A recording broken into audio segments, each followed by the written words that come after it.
আসসালামু আলাইকুম ওয়া রাহমাতুল্লাহি ওয়া বারাকাতুহু।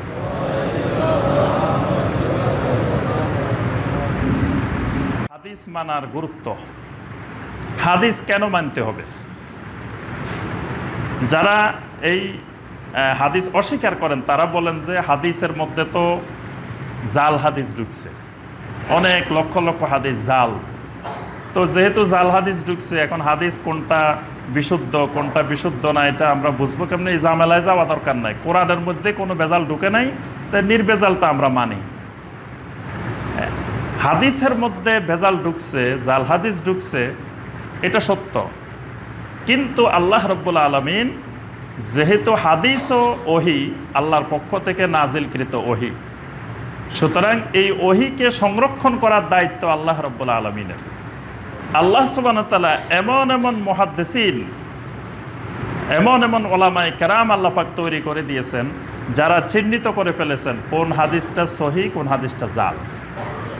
জাল আবিষ্কার যারা করেছে তারা একটা জাল হাদিসও মুসলিম উম্মার মধ্যে ঢুকাইতে পারে নাই। এগুলো আল্লাহর পক্ষ থেকে উলামায়ে কেরাম মুহাদ্দিসিনে কেরাম চিহ্নিত করে ফেলেছে। সুতরাং এখন আর আমাদের সামনে এরকম অবকাশ নাই যে কোনটা সহিহ কোনটা জাল এটা চিনতে পারবে না, এইরকম কোনো দ্বিধাদ্বন্দ্বের অবকাশ নেই। এগুলো স্পষ্ট হয়ে গেছে যে কোন হাদিসগুলো বিশুদ্ধ কোন হাদিসগুলো জাল, বিশুদ্ধ না। সুতরাং এই ক্ষেত্রে আমাদেরকে এই অজুহাত দেখিয়ে যে এখানে জাল হাদিস ঢুকছে এই জন্য হাদিসে মানা যাবে না, এই ফিতনা সম্পর্কে সতর্ক থাকতে হবে। আমাদের এই নাক দিয়ে কত ভালো জিনিসও আসে, শ্বাস প্রশ্বাস গ্রহণ করি, আবার যখন সর্দি হয় তখন এখান দিয়ে অনেক কিছু বাইর হয়। তাই বলে যে নাকে কেটে ফেলে দিতে হবে তা তো না। এই জন্য হাদিসের নামে বিভিন্ন রকমের জালিয়াতি, বিভিন্ন রকমের মিথ্যা জাল হাদিস এসেছে, কিন্তু সেগুলো আলহামদুলিল্লাহ যুগে যুগে মুহাদ্দিসিনে কেরাম নির্ধারণ করে ফেলেছেন, চিহ্নিত হয়ে গেছে। বিভিন্ন রিসার্চের জন্য বিভিন্ন পদ্ধতি অনুসরণের মাধ্যমে এই সকল যারা মিথ্যা বর্ণনাকারী, মিথ্যা রাবি, তারা চিহ্নিত হয়ে গেছে যে কারা কারা এই জাল হাদিস প্রচার করেছে, কিভাবে এসেছে, কোনটা কোনটা জাল হাদিস। এরপরে তাদের আরেকটা যুক্তি হলো যে আল্লাহ পাক কোরআনকেই তো হাদিস বলছেন, তো কোরআনকে যেহেতু হাদিস বলছেন, কোরআন মানলে তো হাদিসও মানা হয়ে যায়। আবার আলাদা নবী সাল্লাল্লাহু আলাইহি সাল্লামের হাদিস মানার দরকার কি? আসলে কোরআনে কারিমেরও আরেক নাম হাদিস, এটা ঠিক আছে, এটা হলো আল্লাহর হাদিস। আর সুন্নাহ হলো নবী সাল্লাল্লাহু আলাইহি সাল্লামের হাদিস। দুই হাদিসেই আল্লাহর পক্ষ থেকে নাজিলকৃত। এই জন্য দেখা যাবে অনেক সময় হাদিসে এমন কিছু আছে যেগুলো কোরআনেও আছে, আবার অনেক সময় হাদিসে এমন কিছু আছে যেগুলো কোরআনে নাই কিন্তু সহিহ হাদিসে আছে। এইরকম বিষয়গুলোও উম্মতের জন্য মানা আবশ্যক। কোরআনে না থাকলেও যদি শুধুমাত্র সহিহ হাদিসে পাওয়া যায় সেটাও উম্মতের জন্য মানা আবশ্যক। কারণ আল্লাহ পাক কোরআনে কারিমেই এটার নির্দেশ দিয়েছেন যে কোরআনে না থাকলেও আমার রাসূল তোমাদেরকে যেটা বলবেন সেটা মেনে নেওয়াটাই আল্লাহর নির্দেশ। সুতরাং কোরআনে আছে না আছে এটা জরুরি বিষয় না। নবী সাল্লাল্লাহু আলাইহি সাল্লাম বলছেন, নবী সাল্লাল্লাহু আলাইহি সাল্লামের কথা এটা যদি প্রমাণিত হয় তখনই এটা মেনে নেওয়া আবশ্যক। আমরা কয়েকটি আয়াত এবং হাদিস দেখব। সূরা নাজমের 3 এবং 4 নম্বর আয়াত। এখানে আল্লাহ রাব্বুল আলামিন হাদিসকে ওহী হিসাবে আল্লাহ পাক স্বীকৃতি দিয়েছেন যে নবী সাল্লাল্লাহু আলাইহি সাল্লামের হাদিসগুলো ওহী। সুতরাং কেউ যদি হাদিস অস্বীকার করে তাহলে সে আল্লাহ সুবহানাহু ওয়া তাআলার ওহীকে অস্বীকার করল। কোরআন হলো ওহিয়ে মাতলু আর হাদিস হলো ওহিয়ে গায়রে মাতলু, কিন্তু দুটাই ওহী। আল্লাহ পাক এখানে বলছেন ওয়ামা ইয়ানতিকু আনিল হাওয়া ইন হুয়া ইল্লা ওয়াহয়ুন ইউহা। আমার রাসূল তোমাদেরকে দ্বীনের ব্যাপারে যে সকল কথাবার্তা বলেন এগুলোর কোনোটাই হাওয়া থেকে বলেন না, নিজের মনের খেয়াল খুশি মতো বলেন না। ইন হুয়া ইল্লা ওয়াহয়ুন ইউহা, যেটাই বলেন সেটা আমি আল্লাহর পক্ষ থেকে নাজিলকৃত ওহী। সুবহানাল্লাহ। আমার রাসূল তোমাদেরকে দ্বীনের ব্যাপারে যা কথা বলেন এই সবগুলোই আমি আল্লাহর পক্ষ থেকে নাজিলকৃত ওহী। সুতরাং নবী সাল্লাল্লাহু আলাইহি ওয়াসাল্লামের হাদিস অস্বীকার করা মানে ওহীর একটা অংশকে অস্বীকার করা। এই আয়াতের ব্যাখ্যা করে আল্লাহ রসুল সাল্লাল্লাহু আলাইহি সাল্লাম বলেন, এই হাদিসটি আবু দাউদে এসেছে, তিরমিজিতেও এসেছে। আল্লাহ রসুল সাল্লাল্লাহু আলাইহি সাল্লাম বলেন, আলা ইন্নী উতীতুল কুরআন ওয়া মিসলাহু মাআহু, আমার উম্মত জেনে রাখো, আল্লাহ রাব্বুল আলামিন আমাকে কোরআন দিয়েছেন, ওয়া মিসলাহু মাআহু, কোরআনের সাথে কোরআনের মতো আরেকটাও দিয়েছেন। সুবহানাল্লাহ। আল্লাহ পাক আমাকে শুধু কোরআন দেন নাই, কোরআনের সাথে সাথে ওয়া মিসলাহু মাআহু, কোরআনের মতো, কোরআনের সঙ্গে আরও একটা জিনিস দিছেন। আরেকটা জিনিস কি দিছেন? এটাই হাদিস। কোরআনের ব্যাখ্যার জন্য, কোরআন বুঝার জন্য আল্লাহ পাক আমাকে আরেকটা জিনিস দিছেন, সেটাই হলো হাদিস। আলা ইউশিকু রাজুলুন শাবানু আলা আরিকাতিহি, আমি তোমাদের ব্যাপারে আশঙ্কা করতেছি, এক সময় কিছু বিলাসী মানুষ, কিছু ভোগবিলাসী মানুষ, কিছু আরাম প্রিয় মানুষ বলা শুরু করবে, আলাইকুম বিহাজাল কোরআন, তোমাদের জন্য এই কোরআন মানায় যথেষ্ট। ফামা ওয়াজাদতুম ফীহি মিন হালালিন ফাআহিল্লু ওয়ামা ওয়াজাদতুম ফীহি মিন হারামিন ফাহাররিমু, এই কোরআনের ভিতরে যা হালাল পাইবে তাকে হালাল মনে করো, কোরআনের ভিতরে যা হারাম পাইবে তাকে হারাম মনে করো। একসময় তোমাদের মধ্যে এরকম কিছু মানুষের আবির্ভাব হবে, তারা তোমাদেরকে বলবে যে আলাইকুম বিহাজাল কোরআন, এই কোরআন মানায় যথেষ্ট, এটার মধ্যে যা হালাল এটা হালাল মনে করো, এটার মধ্যে যা হারাম এটা হারাম মনে করো। আল্লাহ রাসূল সাল্লাল্লাহু আলাইহি ওয়াসাল্লাম বলেন, ওয়া ইন্নামা হাররামা রাসূলুল্লাহ কামা হাররামাল্লাহ, আল্লাহ রাব্বুল আলামিন যেমন হারাম করেন, আল্লাহর রাসূলও ঠিক একইভাবে হারাম করতে পারেন।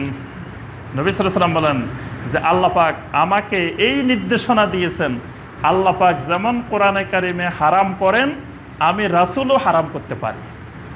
এই জন্য কোরআনে না থাকলেও আমি রাসূল যদি বলি যে এটা হারাম, এটা করা যাবে না, এটা করা যাবে না, এটাও মেনে নেওয়া বাধ্যতামূলক। এই কথা বলা যাবে না, এটা তো কোরআনে নাই। আব্দুল্লাহ ইবনে মাসউদ রাদিয়াল্লাহু তাআলা আনহু একদিন হাদিস বর্ণনা করলেন। তিনি ওই হাদিসের মধ্যে বললেন যে লাআনাল্লাহুল ওয়াশিমাত ওয়াল মুস্তাওশিমাত, যে সকল নারীরা পরচুলা লাগায়, যে সকল নারীরা ব্রু প্লাক করে, যে সকল নারীরা দাঁতগুলো সরু করে, চিকন করে, এদের উপরে আল্লাহ লানত।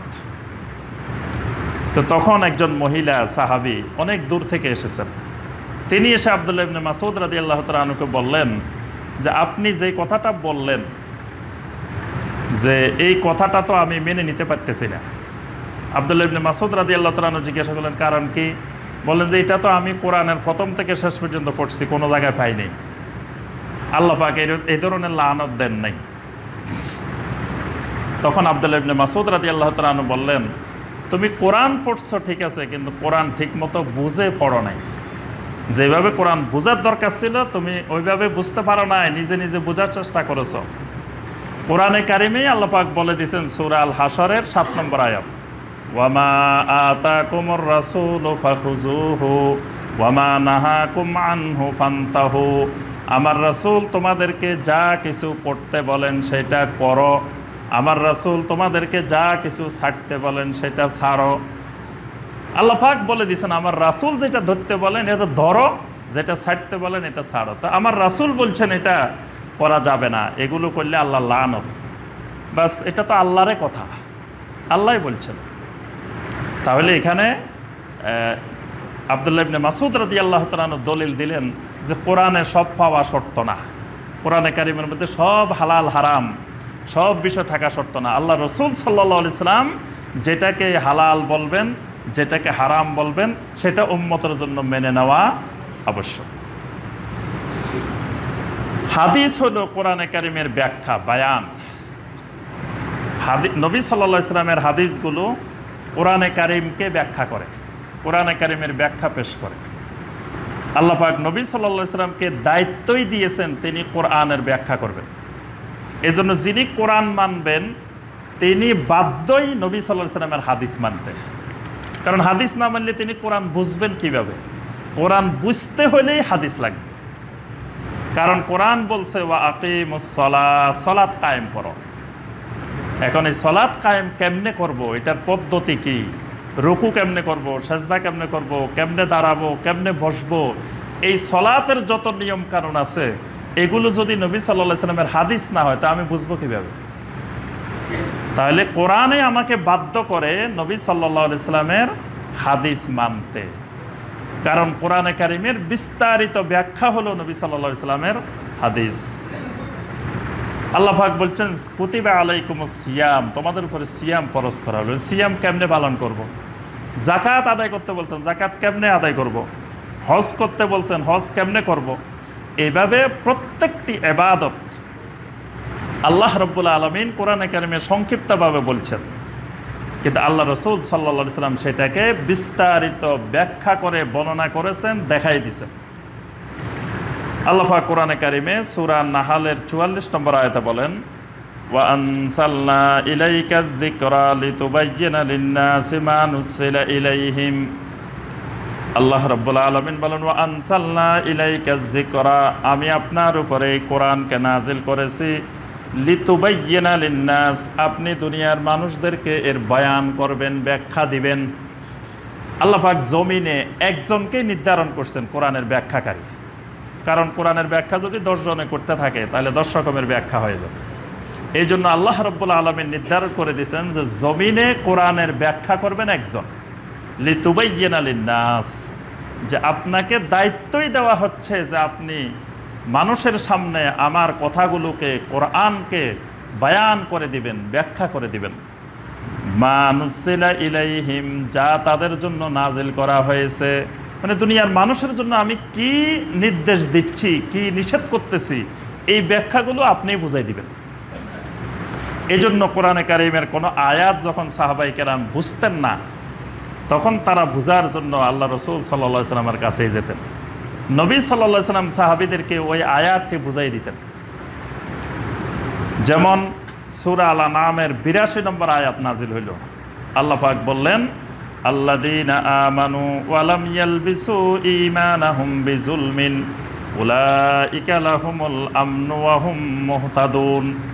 আল্লাহ পাক বললেন, আল্লাযীনা আমানু, যারা ঈমান এনেছে, ওয়া লাম ইয়ালবিসু ঈমানাহুম বিযুলমিন, তাদের ঈমানকে কোনো ধরনের জুলুমের সাথে মিশ্রিত করে নাই। উলাইকা লাহুমুল আমনু, এই মানুষগুলাই হলো নিরাপত্তা লাভের অধিকারী। ওয়া হুম মুহতাদুন, এরাই হলো হেদায়েত প্রাপ্ত। সুবহানাল্লাহ। এখন এখানে আল্লাহ পাক বলছেন ঈমান আনার পরে ঈমানকে জুলুমের সাথে মিশ্রিত করে নাই। এখন জুলুমটা কি? সাহাবায়ে কেরাম চিন্তার মধ্যে পড়ে গেলেন। আল্লাহ বলছে আমাদের ঈমানকে কোনো অবস্থায় জুলমের সাথে মিশানো যাবে না। তাহলে জুলুম কি? জুলুম তো যে কোনো ছোটো খাটো গুনাহ করলে, অপরাধ করলে সব জুলুম। তো তাহলে তো একটা গুনাহ করলে আর ঈমান নাই, কারণ আল্লাহ পাক শর্তই দিয়েছেন যে ঈমান আনার পরে ঈমানের সাথে কোনো জুলুম মিশ্রিত করা যাবে না, মিশ্রিত করলে বরবাদ, ঈমান শেষ। এখন জুলুম নিয়ে সাহাবায়ে কেরাম বিভিন্ন ধরনের চিন্তা করতেছেন, আর সবাই একজন আরেকজনকে বলতেছেন যে তা আমাদের কারো ঈমান নাই, কারণ জুলুম তো সবাই করি, ছোটোখাটো গুনাহ কথাবার্তায় হয়ে যায়, চলাফেরা হয়ে যায়, বিভিন্নভাবে হয়ে যায়, তো তাহলে তো ঈমানের শেষ। তখন সাহাবায়ে কেরাম এই জুলমের ব্যাখ্যার জন্য নবী সাল্লাল্লাহু আলাইহি সাল্লামের কাছে আসলেন। তখন নবী সাল্লাল্লাহু আলাইহি সাল্লাম বললেন, লাইসা হুয়া কামা তাজুন্নুন, তোমরা যেরকম জুলুম সম্পর্কে ধারণা করতেছো, আসলে জুলুম এরকম না। জুলুম হলো লোকমান আলাইহিস সালাম তার ছেলেকে লক্ষ্য করে যেই উপদেশ দিয়েছেন সূরা লোকমানের 13 নম্বর আয়াতে, এটাই জুলুম। লোকমান আলাইহিস সালাম বলছেন, ইয়া বুনাইয়া লা তুশরিক বিল্লাহ ইন্নাশ শিরকা লাযুলমুন আযীম, হে আমার ছেলে খবরদার কখনো আল্লাহর সাথে শিরক করিও না, কারণ শিরক হলো সবচেয়ে বড় মহান জুলুম। এখানে আল্লাহ রাসূল সাল্লাল্লাহু আলাইহি ওয়াসাল্লাম দুইটা পদ্ধতি শিক্ষা দিলেন। একটা পদ্ধতি হলো তাফসীরুল কোরআন বিল কোরআন, যে কোরআনে কারীমের এক আয়াতের ব্যাখ্যা আরেক আয়াত। কোনো জায়গায় আল্লাহ পাক সংক্ষিপ্ত বলছেন, আরেক জায়গায় এটার ব্যাখ্যা দিচ্ছেন। কোরআনেই এক আয়াত আরেক আয়াতের ব্যাখ্যা করে। নবী সাল্লাল্লাহু আলাইহি ওয়াসাল্লাম এখানে দেখাই দিলেন যে সূরা আল-আনআমের ৮২ নম্বর আয়াতে আল্লাহ পাক জুলুম বলছেন, আর সূরা লোকমানের 13 নম্বর আয়াতে আল্লাহ পাক ব্যাখ্যা করে দিয়েছেন যে জুলুম মানে শিরক। আরেকটা জিনিস স্পষ্ট করলেন যে নবী সাল্লাল্লাহু আলাইহি ওয়াসাল্লাম হলেন মুবায়্যিনুন লিল কোরআন, কোরআনের ব্যাখ্যাদাতা। এই জন্য সাহাবায়ে কেরাম অন্য কারো কাছে না গিয়ে নবী সাল্লাল্লাহু আলাইহি ওয়াসাল্লামের কাছে গেছেন জুলুমের ব্যাখ্যা জানার জন্য। আল্লাহ রাসূল সাল্লাল্লাহু আলাইহি ওয়াসাল্লাম ব্যাখ্যা দিয়ে দিয়েছেন। এরকম অসংখ্য শত শত ঘটনা আছে যে সাহাবাই কেরাম কোরআনে কারিমের যে কোনো শব্দ, যে কোনো আয়াত না বুঝলে নবী সাল্লাল্লাহু আলাইহি ওয়াসাল্লামের কাছে যেতেন, আল্লাহ রসুল সাল্লাল্লাহু আলাইহি ওয়াসাল্লাম সেই ব্যাখ্যা দিয়ে দিতেন। আর কিছু সাহাবী ছিলেন তারা সার্বক্ষণিক এই ব্যাখ্যাগুলো জানার জন্য অপেক্ষা করতেন। এদের মধ্যে চারজন খুব প্রসিদ্ধ। একজন হলেন আব্দুল্লাহ বিন আব্বাস রাদিয়াল্লাহু তাআলা আনহুমা।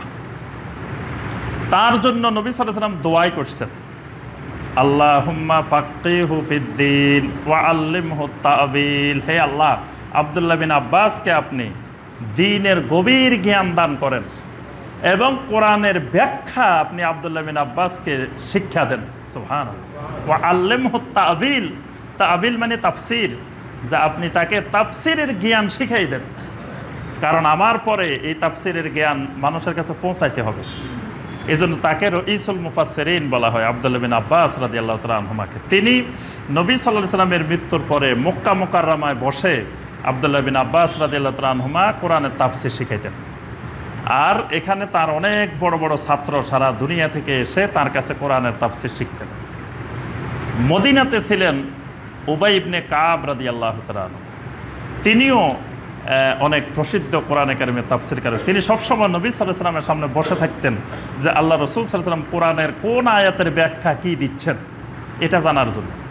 একদিন আল্লাহ রাসূল সাল্লাল্লাহু আলাইহি ওয়াসাল্লাম আব্দুল্লাহ বিন উবাই ইবনে কাব রাদিয়াল্লাহু তাআলা আনহুকে বললেন যে ইন্নাল্লাহা আমারানি আন আকরা আলাইকা লাম ইয়াকুনিল্লাযীনা কাফারু মিন আহলিল কিতাব, যে আল্লাহ পাক আমাকে নির্দেশ দিয়েছেন আমি যেন তোমাকে কোরআনের এই সূরাটা তেলাওয়াত করে শোনাই। সুবহানাল্লাহ। কোন সূরাটা? লাম ইয়াকুনিল্লাযীনা কাফারু মিন আহলিল কিতাব, সূরা আল বাইয়িনা। এখন উবাই ইবনে কাব রাদিয়াল্লাহু তাআলা আনহু তো শুনে আল্লাহু আকবার, আল্লাহ নির্দেশ দিয়েছেন রাসূলকে যে রাসূল যেন আমাকে তেলাওয়াত করে আয়াতটা শোনায়। তখন তিনি বললেন যে ইয়া রাসূলুল্লাহ সাল্লাল্লাহু আলাইহি ওয়াসাল্লাম, আল্লাহ কি আমার নাম ধরে বলছেন? সুবহানাল্লাহ। আল্লাহ রাসূল সাল্লাল্লাহু আলাইহি ওয়াসাল্লাম বললেন, নাম, আল্লাহ সুবহানাহু ওয়া তাআলা তোমার নাম ধরে বলছেন। সুবহানাল্লাহ, আল্লাহু আকবার। আল্লাহ পাক এই সাহাবীকে কত মর্যাদা দিয়েছেন যে তার নাম ধরে আল্লাহ বলছেন যে আপনি তাকে সূরাটা শোনাই দেন। তিনি নবী সাল্লাল্লাহু আলাইহি সাল্লামের মৃত্যুর পরে মদিনা মুনাওয়ারাতে বসে, মসজিদে নববীতে বসে উবাই ইবনে কাব রাদিয়াল্লাহু তাআলা কোরআনের তাফসীর শিখাইতেন। আব্দুল্লাহ ইবনে মাসউদ রাদিয়াল্লাহু তাআলা ইরাক চলে গিয়েছেন, তিনি ইরাকে বসে কোরআনে কারিমের তাফসীর শিখাইতেন। আম্মা জান আয়েশা রাদিয়াল্লাহু তাআলা আনহা মদিনা মুনাওয়ারাতেই মসজিদে নববীর সাথেই তার হুজরাতে বসেই কোরআনে কারিমের তাফসীর শিখাইতেন। তা আমরা যে কথাটা বলতেছিলাম সেটা হলো যে আল্লাহ রসুল সাল্লাল্লাহু আলাইহি ওয়াসাল্লাম কোরআনের ব্যাখ্যা দিতেন। আর ওই ব্যাখ্যা এই প্রসিদ্ধ কিছু সাহাবী ছিলেন, তারা পুরা কোরআনের প্রথম থেকে শেষ পর্যন্ত প্রত্যেকটা আয়াত, প্রত্যেকটা শব্দের তারা ব্যাখ্যাগুলো নবী সাল্লাল্লাহু আলাইহি ওয়াসাল্লাম থেকে জানার চেষ্টা করতেন। এই জন্য অনেক সময় কিছু আয়াতের ব্যাখ্যা দেখা যায় সরাসরি নবী সাল্লাল্লাহু আলাইহি ওয়াসাল্লাম থেকে পাওয়া যায় না। তখনই আমাদের আহলুস সুন্নাহ ওয়াল জামাতের তাফসীরের নীতিমালা হইল, তখন ওই আব্দুল্লাহ বিন আব্বাস রাদিয়াল্লাহু তাআলা আনহুর ব্যাখ্যা দেখতে হবে, উবাই ইবনে কাব রাদিয়াল্লাহু তাআলা আনহুর ব্যাখ্যা দেখতে হবে, আব্দুল্লাহ ইবনে মাসউদ রাদিয়াল্লাহু তাআলা আনহুর ব্যাখ্যা দেখতে হবে, আম্মা জান আয়েশা রাদিয়াল্লাহু তাআলা আনহার ব্যাখ্যা দেখতে হবে, কারণ তারা সরাসরি আল্লাহ রাসূল সাল্লাল্লাহু আলাইহি ওয়াসাল্লাম থেকে এই ব্যাখ্যা শিখছেন। তাহলে যারা নিজেকে দাবি করবেন যে আমরা কোরআন মানি, তিনি বাধ্য যে নবী সাল্লাল্লাহু আলাইহি ওয়াসাল্লামের হাদিস মানতে, না হয়তো উনি কোরআনে বুঝতে পারবেন না। কোরআন বুঝতে হলেই নবী সাল্লাল্লাহু আলাইহি ওয়াসাল্লামের হাদিস মানতেই হবে। সুবহানাকাল্লাহুম্মা বিহামদিকা আশহাদু আল্লা ইলাহা ইল্লা আনতা আস্তাগফিরুকা ওয়া আতুবু ইলাইক।